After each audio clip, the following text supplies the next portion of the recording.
I thought we had something real. 14 years of marriage, 3 beautiful kids, a modest home with hand-built furniture, family photos on the walls, and a backyard that echoed with laughter. I wasn't a perfect husband, but I showed up. Always.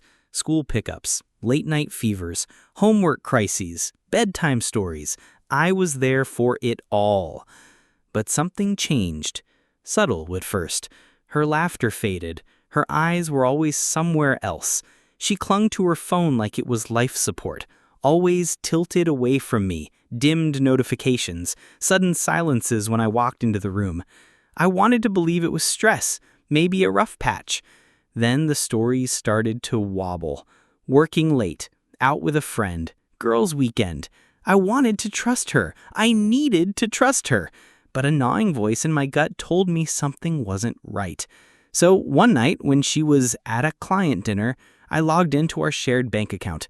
That's when the truth punched me in the chest. Hotel bookings in nearby towns, lavish restaurant bills, gift store purchases I never received. Then came the text messages, linked to our shared cloud backup. There he was, a 24-year-old, barely older than our eldest daughter. Dozens of messages, selfies, confessions. She wrote things like, "He makes me feel alive again." I stared at the screen, numb. 14 years, 3 kids, all of it traded for a fling with a man who still used emojis like a teenager. But the worst part? He had already met our kids. He was in pictures, smiling, arms around the Meta pumpkin patch. I hadn't even known he existed. I confronted her, calmly at first. She didn't deny it. In fact, she almost seemed relieved. "You've been distant for years," she said. "This just happened." No remorse, no apologies, just a shrug of dismissal for the life we built. I gathered evidence, all of it. Screenshots, transaction logs, time-stamped images. I thought Core would be straightforward. I thought showing betrayal, poor judgment, and emotional instability would shift custody in my favor. But this is a no-fault state. Unless she was abusing or neglecting the kids, none of it mattered. The judge emphasized continuity, said she had been the primary caregiver during the marriage, stability over betrayal. She kept the house.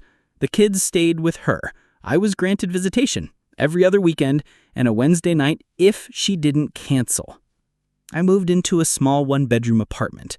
I bought bunk beds and plastic drawers for the kids, filled the cabinets with their favorite snacks. I wanted them to feel at home, but their hearts were far away. My youngest barely spoke during visits. My son stared at his phone most of the time. My eldest refused to hug me goodbye. Her words stung the most. "Mom says you're angry all the time." She'd been poisoning them. She painted herself as the victim, me as the bitter, distant dad, and him, the new boyfriend, as the fun, supportive friend.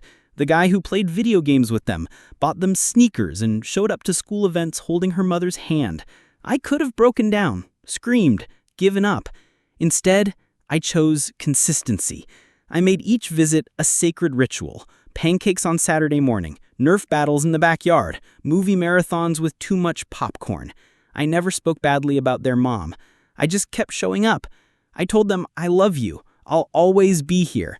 Eventually, tiny cracks formed in their defenses. My son asked for help with his science project. My youngest asked if I could come to her recital. And one night, after dinner, my eldest said softly, "Your house is quieter, peaceful." I didn't reply. I just nodded and smiled. I began documenting everything. Canceled visits, her hostile texts, therapy notes. After nearly a year, I filed to modify custody, not to take them away from her, but to gain back more time, to restore balance. The judge didn't reverse everything, but he listened. With enough records and the children's slowly shifting preferences, I was granted an additional overnight per week, holiday time parity, and enrollment in co-parenting therapy for both of us. It wasn't full justice, but it was something. Years later, her relationship with that young man fizzled.